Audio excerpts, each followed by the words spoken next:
kendala apa yang dihadapi oleh petani-petani yang ingin melakukan pertanian secara organik?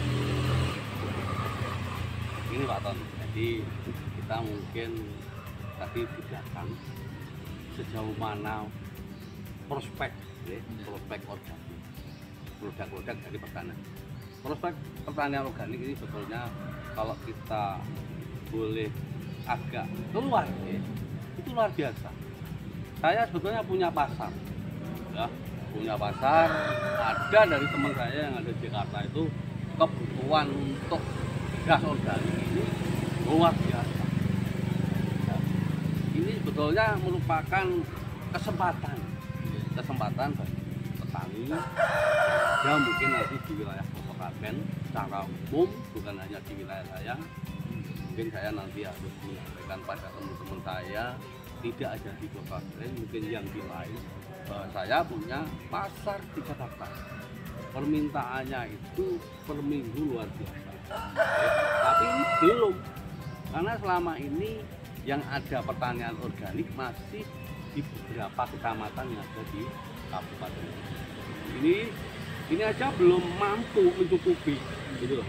Nah, sementara yang ada di kecamatan Posokaten, Pak Tony tadi menyampaikan sudah berapa orang? Nah, ini di Posokaten ini kalau terkait dengan tanaman pangan mungkin 1-2 orang aja yang masih berbudidaya tanaman padi organik. Kalau mungkin di sayur ya mungkin 1 juga. Salah satu contoh yaitu Pak Tony. Kemudian ada di wilayah binaan saya di Posolor itu juga ada teman yang budidaya roti organik.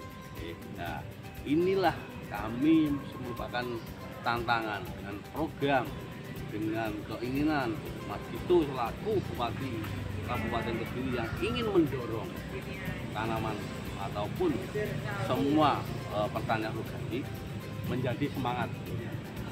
Menjadi semangat bagi saya bagaimana merubah mindset petani yang bahwa pertanian organik tidak menjanjikan, padahal menjanjikan kali.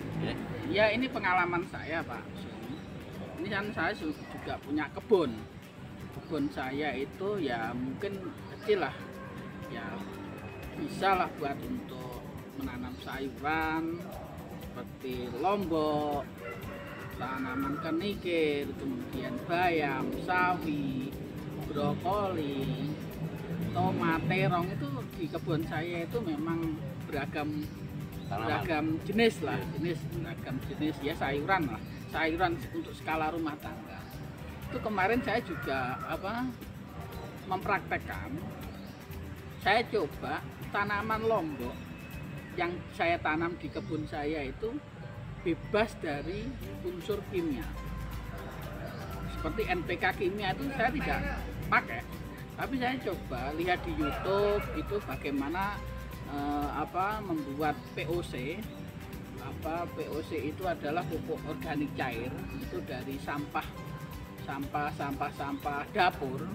Itu saya fermentasi dengan molase, dengan E4, terus kita diamkan selama 2 minggu sampai 3 minggu.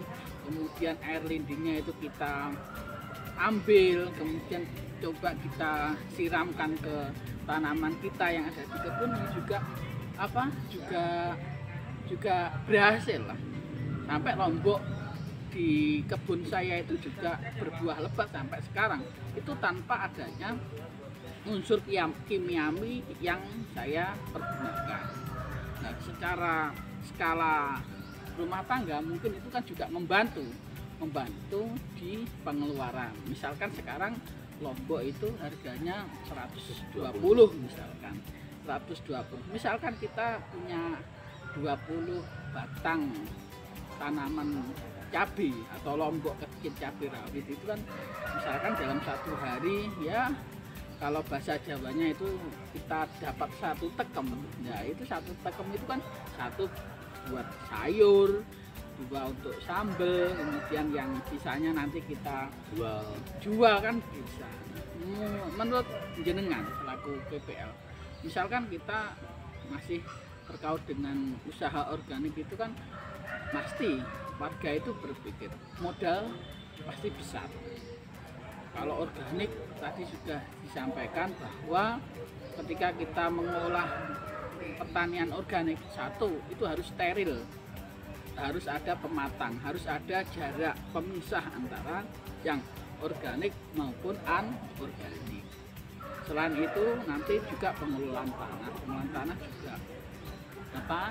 juga ada SOP-nya, standar operasi prosedur lah untuk pertanian organik. Kalau di saya itu ya memang saya awam terkait organik ya. Saya pokoknya buat bedengan, kemudian saya kasih pupuk kandang itu, pupuk kandang yang sudah bisa kita manfaatkan, kemudian saya tutup lagi dengan tanah liat itu, kemudian ya saya tanami beberapa jenis sayuran, kemudian nanti setiap 2 atau 3 hari sekali itu saya berikan, saya kocor dengan POC tadi, POC buatan saya ya. Menurut saya ya yang awam terkait ilmu pertanian itu juga sudah ya subur lah.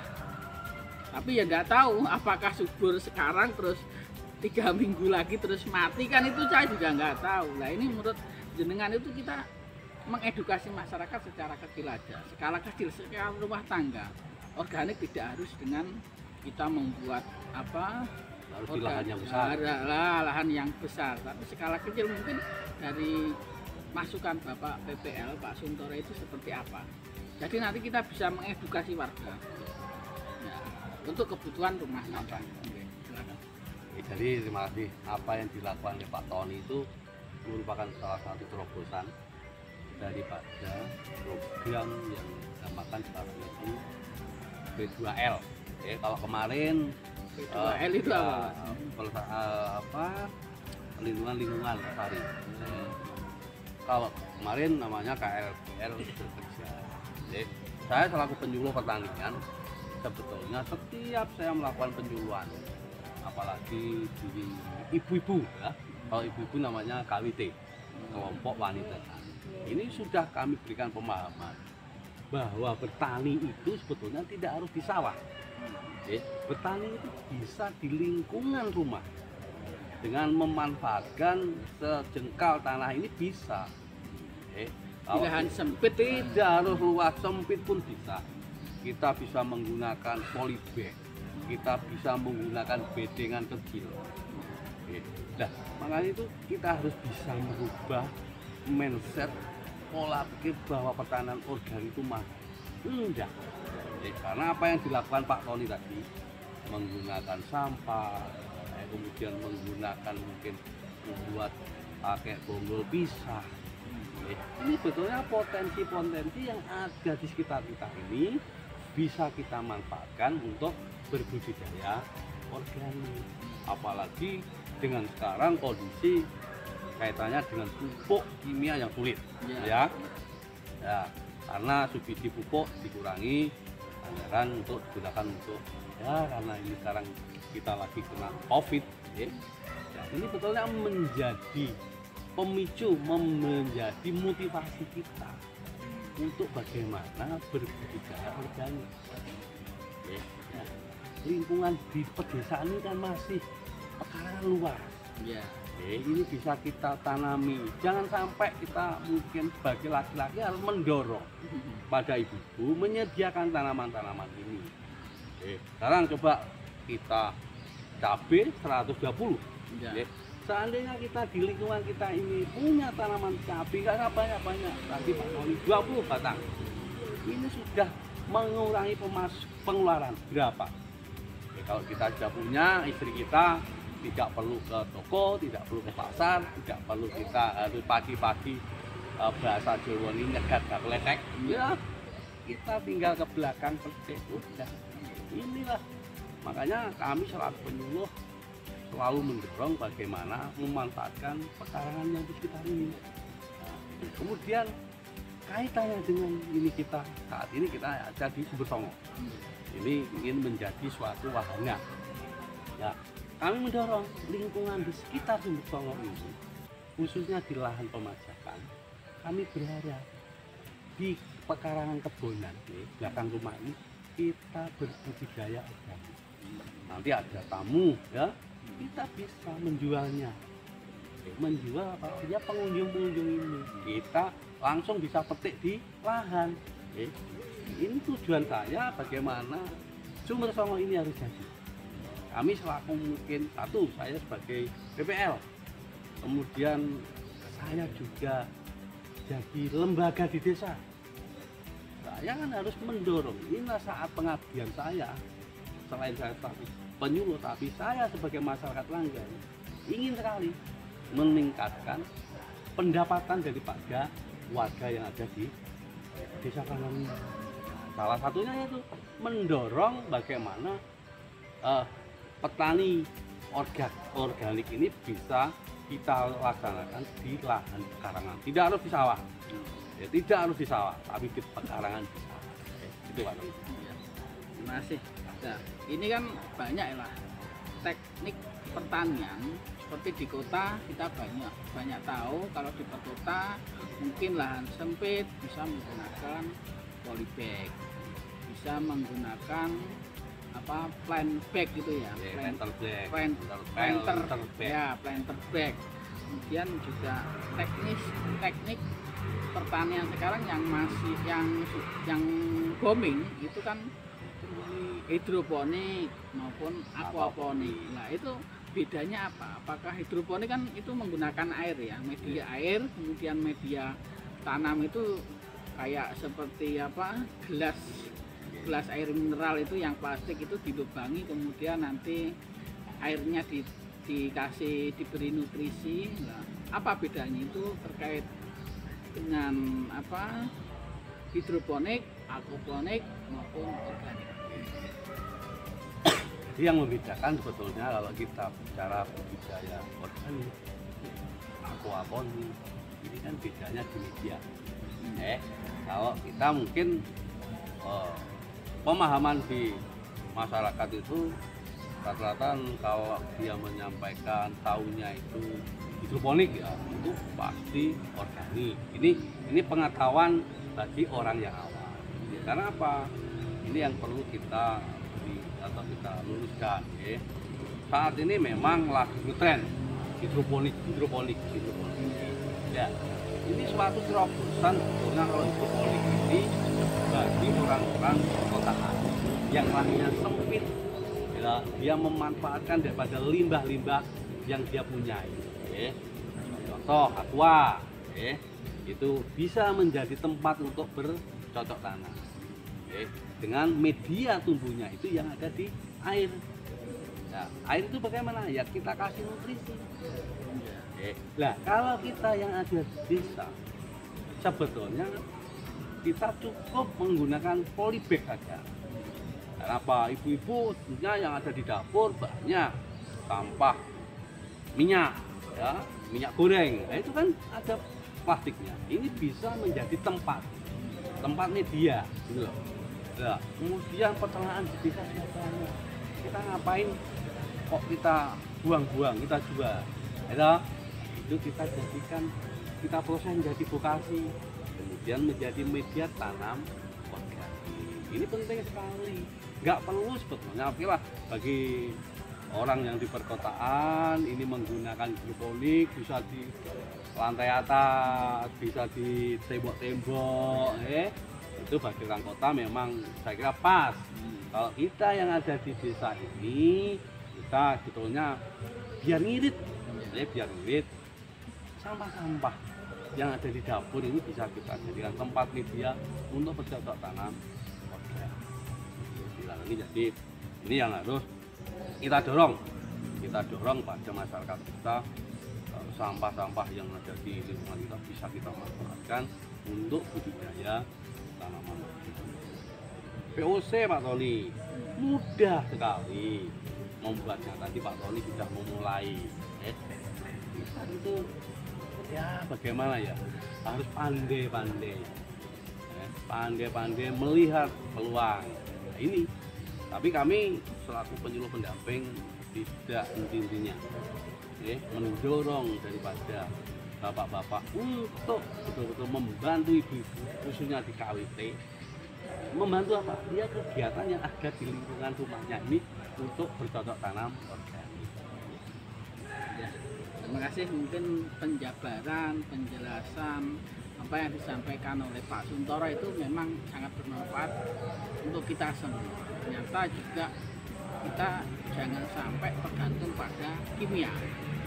Misalkan nanti pupuk kimia itu langka, kan sekarang kita bingung cari di mana, cari di sana, di sini, di luar desa tidak ada, di luar kecamatan tidak ada, sampai di luar kabupaten, bahkan di luar daerah pun kita cari pupuk kimia. Nah, ini kita butuh solusi terhadap permasalahan ini ya.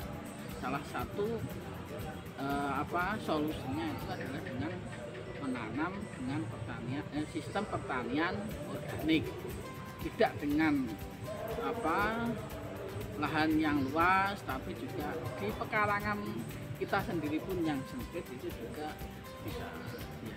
Mungkin teman-teman dari kebun Kang Tony itu kita sudah banyak ilmu, sudah banyak pengetahuan dari Pak Suntoro. Ini ya kita langkah awal apa itu organik tadi sudah disampaikan.